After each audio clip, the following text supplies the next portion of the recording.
Okay, so we're looking at page 6 of exam 3 from spring of 2018.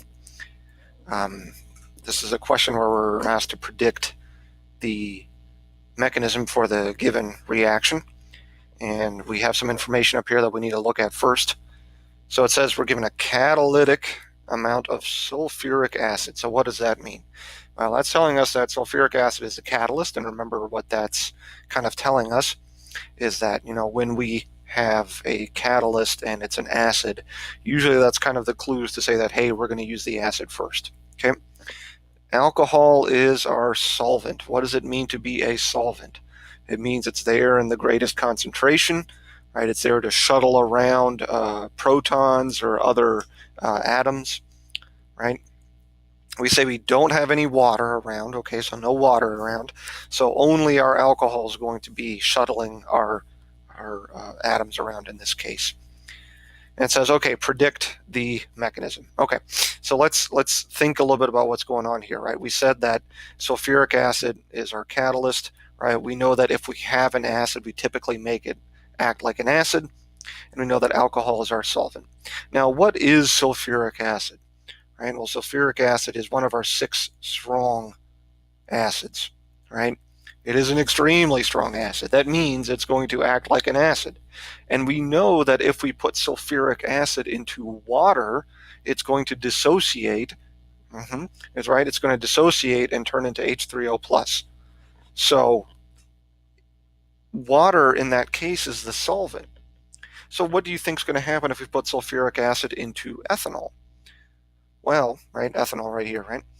Well, it's probably going to behave the exact same way, where it is going to act like a strong acid, and it is going to react with our alcohol as our base, right? So we end up seeing this happen. We protonate our solvent, just like in our previous mechanisms where we saw the water, right, take a proton from the sulfuric acid. So we protonate our solvent. Oops, I didn't mean to, I drew one too many hydrogens there, sorry. Right, and we have our conjugate base, our hydrogen sulfate ion there. Okay, so the first thing that happens if we have an acid, make it act like an acid. So what is this, right? This is our acid, which turns into our conjugate base, right? This is our base, which turns into conjugate acid. And remember what we said, if we have an acid, make it act like an acid. This right here is a strong acid too. Okay, a protonated alcohol, a pretty strong acid. So let's use that in the next step. So let me grab a blue pen. Here is our alkene, right? So just like with all the other reactions in this chapter, right, our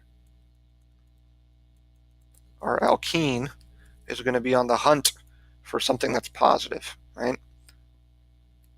It is going to act as a nucleophile. It's going to be on the hunt for something that's positive. So let's make it find that acidic hydrogen. You make a bond, you break a bond. Okay. Oops, let me just draw that a little bit clearer. Right. So we're left with the choice to leave the positive charge on the more stable carbon. Right, so we will leave a plus there on our secondary carbon.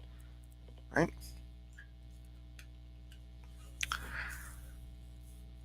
And let's just put this in for a good measure here. Right there is the hydrogen that came from the protonated solvent. Right, so if let's see, green. All right, if I go back and just recolor this one green here, right, that's the hydrogen that got picked up there. Okay. Every time, now here's the important part, right?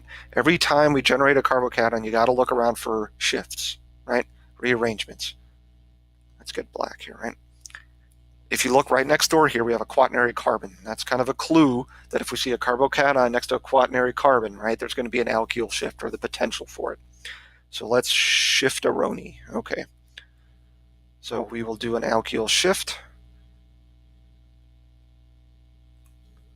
Right? So here is our structure after we do the alkyl shift. right? Where just let's, orange might be good, right? Let's say that that carbon right there, right, is the one that shifted, right? And when we do the alkyl shift, the plus, right, the carbocations also shifted to now a tertiary carbon. So the quaternary carbon turned into a tertiary carbon, and the quaternary carbon is left behind with the carbocation. Okay? So can we do any more shifts? Well, the answer for us is no, right? We have now generated the most stable carbocation. Whoops, I meant to do that in blue. So let's do the next part of the reaction. So we have now generated our most stable, right, carbocation.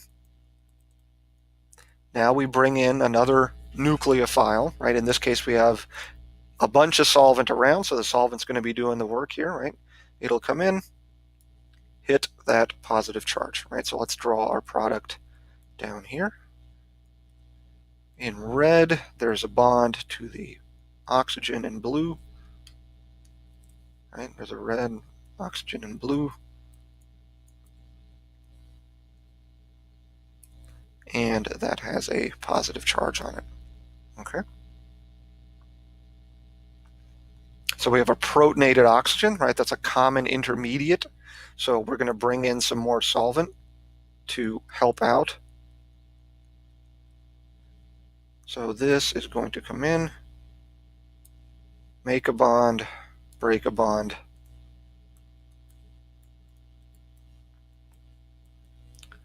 Here we are left with our ether, and here we are left with our protonated and reformed acid, right? Our protonated solvent. So if I zoom out, right, zoom out here, right, this in green, right, in green is there, and in black, right, is that guy right there, okay? So there is our mechanism for this reaction. Are any of these steps different from what we've seen before? The answer is no, right? This is an identical reaction to if I have asked you to solve or show the mechanism for this reaction, the acid catalyzed hydration. What is the only difference? The only difference is here water is a solvent, here alcohol is a solvent. What's the difference between water and alcohol? Well, mechanistically speaking, in this case, nothing, right? So we're just looking through the same mechanistic steps for this acid catalyzed hydration, except we're using an alcohol instead.